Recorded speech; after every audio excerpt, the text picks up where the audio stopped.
calls for unity among Global South nations. President of the Senate, Godswill Akpabio, takes campaign to the third Global South Dialogue in Morocco. Media and governance in focus as Speaker of the House of Representatives, Tajuddin Abbas, advocates responsible use of social media for national cohesion. Also in the news, crisis at the Zamfara State House of Assembly deepens as correspondent provides update. Good evening and thanks for joining us on NTA Parliament News. I am Stella Inameti. President of the Senate, Godswill Akpabio, is rallying for unity among Global South nations as lawmakers from Africa, the Arab world, Latin America, and the Caribbean converge on Rabat, Morocco, for the third South-South Parliamentary Dialogue. Akpabio emphasized an urgent need for collective action to address pressing economic, political, and climate challenges, stressing action over rhetoric and unity over isolation, noting that they are crucial for developing nations to secure a seat at the global table. A clarion call that resonates across the valleys and mountains of our diverse lands. For we, the nations of the South, are beset by storms, economic turbulence, political instability, the rising tide of climate change, food insecurity, that gnaws at the strength of our young and threats to peace that lurk ever at our borders. But I declare to you today, no nation, however mighty, in its resolve, can master these trials alone. Chairman of the forum, Mohamed Erichid, who is also the Speaker of Morocco's House of Councillors, highlighted the bonds between nations and praised the forum's vision of leveraging South-South dialogue to achieve peace, security, stability, and common prosperity. The event served as a catalyst for tangible joint initiatives, harnessing interparliamentary dialogue to drive economic integration, stability, and sustainable development. The Economic Community of West African States, ECOWAS, has re-echoed the need for thorough assessment of the implication of the withdrawal of the three Sahel states from the bloc, as the impact will affect millions of citizens. This was during the opening session of the delocalized meeting of ECOWAS Parliament Committee on Political Affairs, Peace, Security, and African Peer Review Mechanisms in Banjul, Gambia. ECOWAS Parliament correspondent Mohamed Rabiu Ali reports. ECOWAS was established in a Lagos Treaty of 1975, embodied for a common destiny. Political analysts, however, believe the precious legacy is shaken now.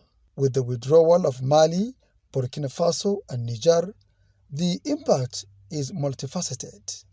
The Banjul meeting brings together stakeholders to address the multidimensional impact of the withdrawal and explore ways to maintain pragmatic cooperation with the affected countries.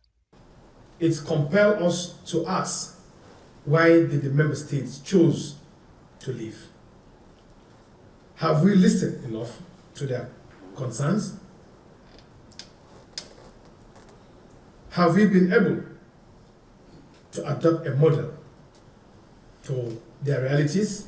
The departure of these three countries naturally will disrupt the institutional framework designed to enhance collective security, trade facilitation, and human development. They believe the action by the Sahel states is a wake-up call, and ECOWAS must remain united. What kind of ECOWAS do we want for the next 50 years and beyond is a question that we must ask ourselves at this critical juncture. From a security perspective, these states now face increased security vulnerabilities due to the weakened regional cooperation mechanisms. The situation could also exacerbate illegal migration and trafficking, thus creating new security challenges. The high-level discussion continues with committee meetings. From Banjul, Gambia, Mohamed Rabiu Ali, NTA News. Speaker of the House of Representatives, Tajuddin Abbas, is advocating responsible use of social media for national cohesion rather than misinformation. He stated this during an engagement with social media influencers at the National Assembly. Correspondent Mitaire Ikben reports. It is the Speaker's maiden engagement with a cross-section of social media influencers. The theme of the event, Smart Cities and Ethical Media, Navigating the Role of Policy in National Development, seeks perspectives on balancing freedom of speech and national interest. The capacity of digital platforms to shape public opinion is not in doubt. Hence, Parliament is exploring the option of persuasion through inclusive dialogue.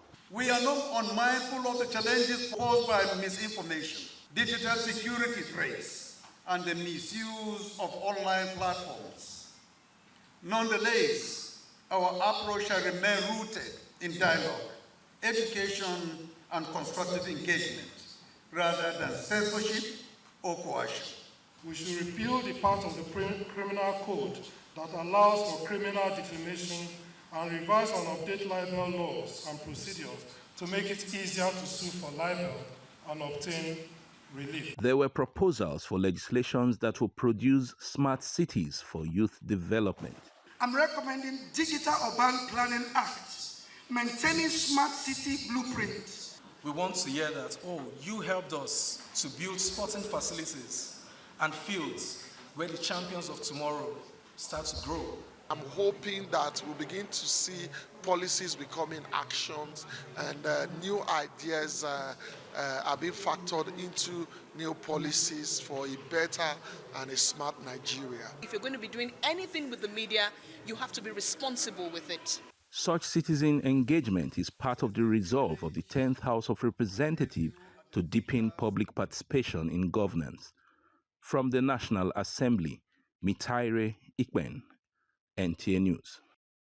9 members of the Zamfara State House of Assembly suspended last year for allegedly breaching the law and violating the House's standing rules have formed a parallel legislative assembly in the state. During their maiden plenary session, the factional group elected Bashir Aliyu Gumi as Speaker. Correspondent Belusani reports. In February 2024, 8 members of the Zamfara State House of Assembly were suspended over alleged breaches of the law and violations of House standing rules. In response, the suspended lawmakers have now formed a parallel assembly led by Bashir Aliyu Gumi, who represents the Gumi 1 constituency. At its inaugural sitting, the Gumi-led faction, which includes members of both APC and PDP, voiced concern over worsening security in Zamfara and call on state government to take decisive action to address the crisis of armed banditry, kidnapping, and other violent crimes. Insecurity is everywhere. So we therefore came together, the 10th members of the Parliamentary Assembly, to organize this system in order to save our dear state from collapse. The faction also condemned the recent mass dismissal of civil servants in the state, describing the move as arbitrary and lacking due process. I want to use this opportunity to call the state government to do the needful. Factional Speaker Bashir Aliyu Gumi further describes their suspension from the assembly as illegal and without merit. So we have decided to do this sitting today because we are members elected by our people. So the former Speaker of the State House of Assembly, Biliamin Ismail Moriki, he suspended us, illegal suspension, without any reason. Meanwhile, in a swift response, Speaker Biliamin Ismail Moriki dismissed the parallel assembly formed by the suspended members as baseless and unconstitutional, noting that the matter is currently before the court. The sitting is not valid. It's non and void because we know that there's a case before the court of law pending judgment. Speaker Moriki added that one of the individuals among the suspended group is no longer a lawmaker, as his seat was declared vacant by the assembly and the case is pending in court. There was a court order stating that him and the state assembly has to maintain the status quo. He shouldn't take any action or do anything that has with state assembly. He, however, reaffirmed that Zamfara State has only one legitimate House of Assembly and that legislative activities are continuing without disruption. In Gusau, Bello Sani, NTA News. The emergence of factions at the Zamfara State House of Assembly is the latest of the offshoot of the crisis that has affected legislative activities at the state legislature. Joining us now is NTA's Zamfara State Assembly correspondent Bello Sani for more insight into the situation. Hello, Sani. Can you hear me? Yes, I can hear you. Oh, okay, good. Tell us, what is the situation at the Zamfara State House of Assembly at the moment? As of now, the crisis within the Zamfara State House of Assembly remains unresolved with the ongoing legal battle and political tussle between the two functions of the Assembly. It is, however, important to note that the legislative activities are going on smoothly at the Zamfara State House of Assembly complex without any hitch. Even recently, some bills were passed into law by the Assembly. The most notable among them is the amended State Security Trust Fund law. While for the faction of the suspended lawmakers, they had their first sitting outside the State House of Assembly complex, where issues related to the escalating insecurity situation in the state and the purported dismissal of some workers by the state government dominated the sitting. So since the first sitting, nothing has been heard about the faction of the suspended members of the assembly, even as they said they will be sitting whenever the need arises. 2 years into the present dispensation, don't you think this continued division among the legislators is affecting legislative activities in the state? Well, obviously the legislative activities at the Zamfara State House Assembly have been going on unhindered. It is within this period that the Assembly received and approved the 2025 appropriation bill, among other bills sent by the executive arm. It is, however, observed that attention of the legislators appears to be divided instead of then focusing on legislative duties. They are also engaged in legal battle and political tussles to defend the parallel leadership claims. Two factions, one complex. Where do these legislators sit? Since both factions claim legitimacy and there is only one legislative complex, the faction of the Speaker Biliaminu Ismail Morki conducts their legislative activities in the main assembly complex, while the faction of the suspended lawmakers is going about their activities outside the assembly complex. Thank you, Sani, for your thoughts on this. Thank you. We have with us Cletus Obun, a former member of parliament, scholar, and a public affairs analyst to speak on state assemblies and the effects of crisis on legislative activities. Thank you for joining us. Thanks for having me this afternoon. Okay, there are a number of states in Nigeria that have been engulfed by crisis. Is this healthy for Nigeria's democracy? Well, there are some of them that are very, very necessary. They are a necessary ingredient for the stabilization of democracy. So when you see rufflings in state assemblies or even the National Assembly, it's a signal that something is going right, because plurality, diversity is the color, is the ingredient, is the major elixir, the pivot upon which democracy rises. That is the divergence of opinion and the aggregation of such opinions thereafter. It's not the permanent aggression, but the fact that people must disagree and should disagree to agree. That is what makes democracy thrive, and that is what is making its beauty. And that is to say, majority will have their way, minority must have their say. But when the minority is having their say, attempts to repress such voices can only lead to a total extermination of the democratic principles that in the first place energize the democratic process and the space. So the state assemblies are in order to continuously engage, interrogate, and insist on certain things happening. So if you get an assembly or a political class in which there is no dissension, then there is a crisis. That is where there is a real crisis, not when there is what you are seeing today as disagreements. They are not they are mere disagreements, they are not crises. Okay. Now, some critics blame it on the interference of state governors. What are your thoughts? No state governor wants his assembly to go against him or to go against his policies, especially when he sees that those policies are driven for the general interest, and some members in the name of party interest or in parochial personal ego trips will want to divert or whittle down or in fact ensure that those things don't happen. So the governor will definitely come out, but that kind of intervention is not the one that brings about the crisis. It is the crisis that boils from House of Assembly members trying to get positions. I want to be speaker, I don't want to be speaker. That's diversional, that is completely puerile. It doesn't add color, it doesn't add value to the democratic process. So governors intervening at that point is correct. But when governors begin to intervene to the extent that budgets should not be interrogated, that government policy should not oversight, especially in ministries and agencies that governors have interest. And of course, within the political party system where governors want to intervene and rule both in governance and rule the party. That is where you have crisis. Okay, now let's speak to factionalization of state assemblies. What is the way out?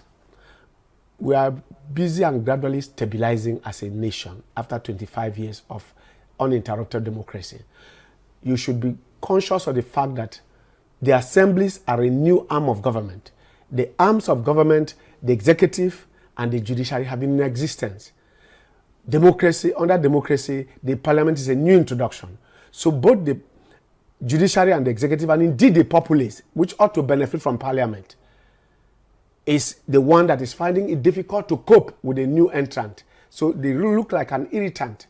So each time assemblies or any such person come out, and then of course within the assemblies themselves, the people are inexperienced, inexposed, and that is why the recruitment process into leadership places like the assemblies, especially parliament, should be more guarded and thoroughly made, so that it is not an accidental leadership at that level or patronage, leadership by patronage. Oh, he's my boy, and you send him to the assembly, and he walks in there and for 4 years can't move one motion, can't contribute to one argument on the floor, and therefore becomes a redundant, just a mere seat warmer.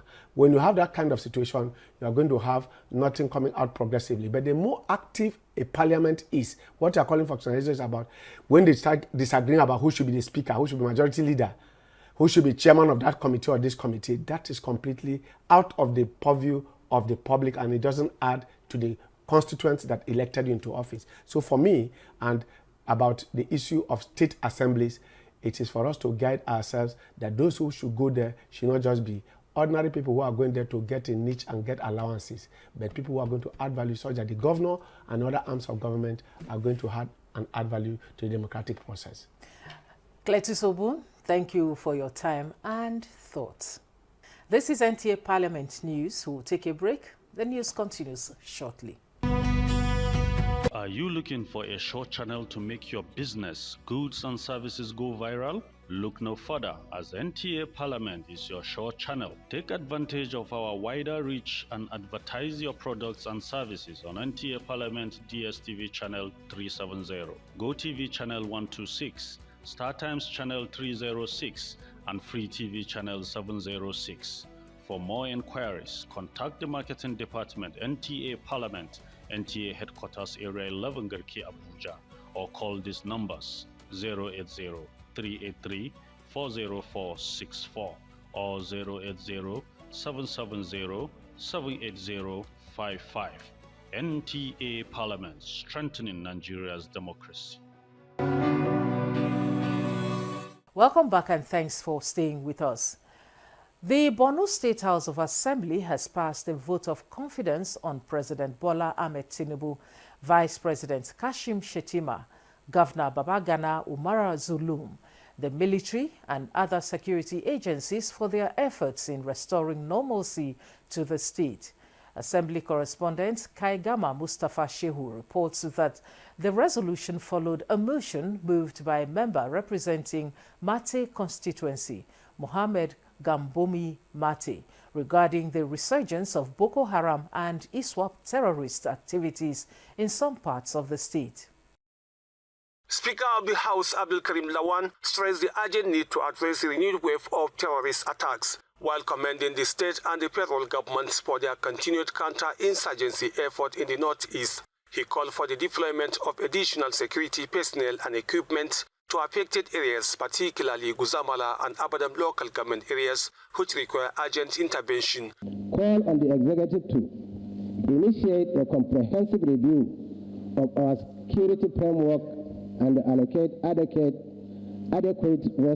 resources to bolster local security architecture and the need to adopt social intervention program. The sponsor of the motion, Mohammed Gambomi of Marte constituency, says failure to take urgent action may result to negative consequences. Recently, there is a kind of resurgence of the insurgency from the side of the Boko Haram terrorists and the ISWAP.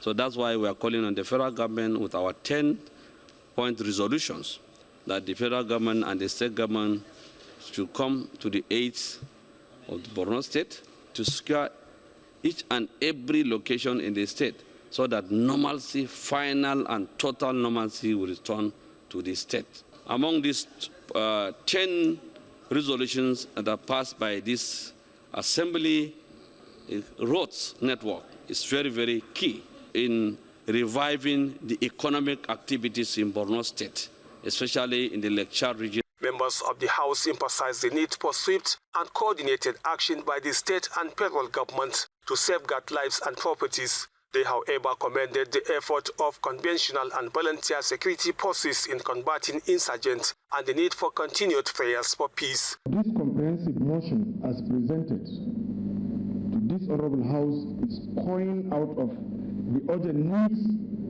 to fill in the gaps that are missing. Borno State government is in good positions to close so many IDP camps within Maiduguri and in so many local governments. And now we are experiencing second resurgence.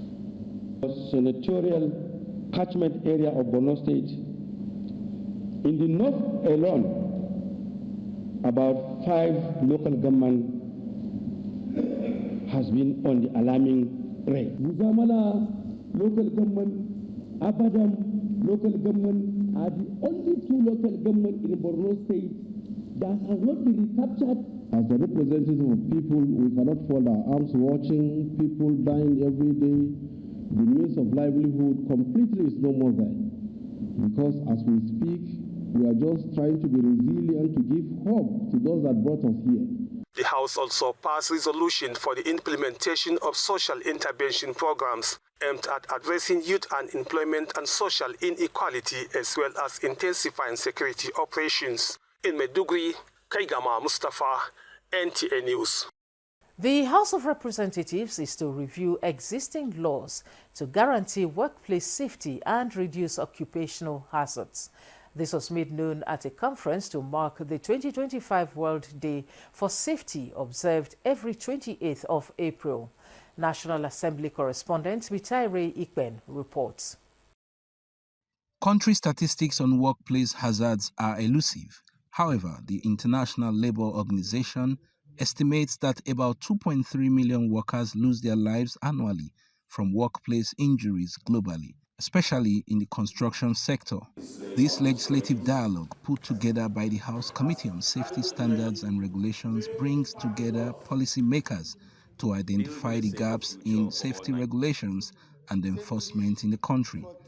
Everyone agrees that stronger laws are required to prioritize workplace safety and protect workers from occupational hazards. Most public buildings and workplaces in Nigeria are designed, built, and open for public use without safety checks. Apart from the installation of fire extinguishers, rarely do you see such buildings adequately marked with respective tips that will guide workers. The ministry has led the development of occupational safety and health bill, which has been crafted through our distinctive tripartite plus work framework. We reaffirm our determination to see the advancement of this bill.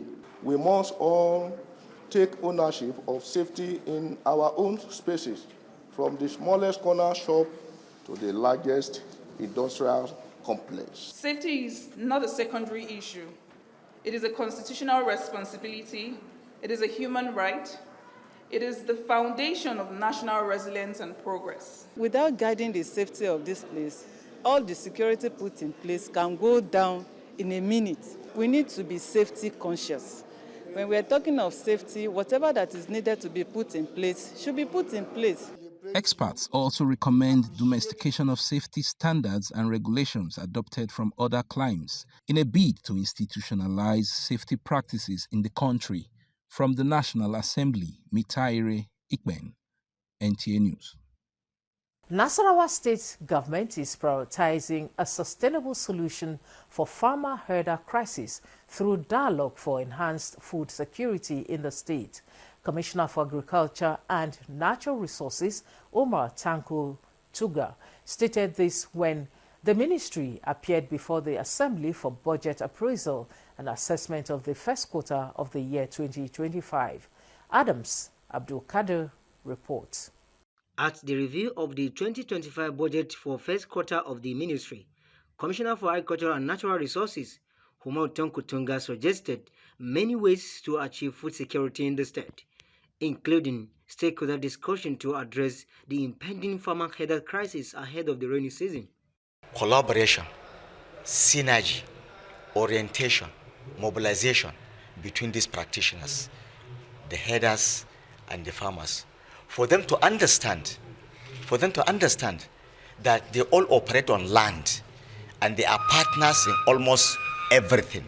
One provides food, the other provides soup. Chairman, Standing Committee on Agriculture, Dr. Peter Akwe, appreciated the efforts of the state government in addressing food sufficiency, urging the state to invest more in the sector so as to achieve food security. We want to plead that the tractor should be provided in the sufficient quantity so that it will go a long way in salvage the food crisis. In related development, Committee on Capital Market had earlier hosted Nasarawa State Investment and Development Agency, NASIMA, where the committee charged the agency for training and retraining to enhance capacity building. Engaging your staff through training and retraining, and both locally and internationally. That will do good not only for you as an institution, but the entire state. In a similar report, Nasarawa State Education Vocational Institute, Mustafa Agwe Polytechnic and College of Agriculture, Science and Technology were also before the Committee on Education for Budget Appraisal. And that institution have graduated a lot of students, and they add value to labor market. He also appreciated Rector of the College of Agriculture, Dr. Musa Yahya Mekefi, for initiating programs and policies that have direct bearing on the lives of the students. From the State House of Assembly, Adams Abdul Kadri, NTA News.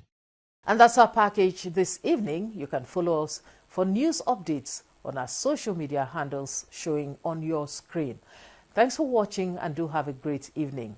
I am Stella Inameti.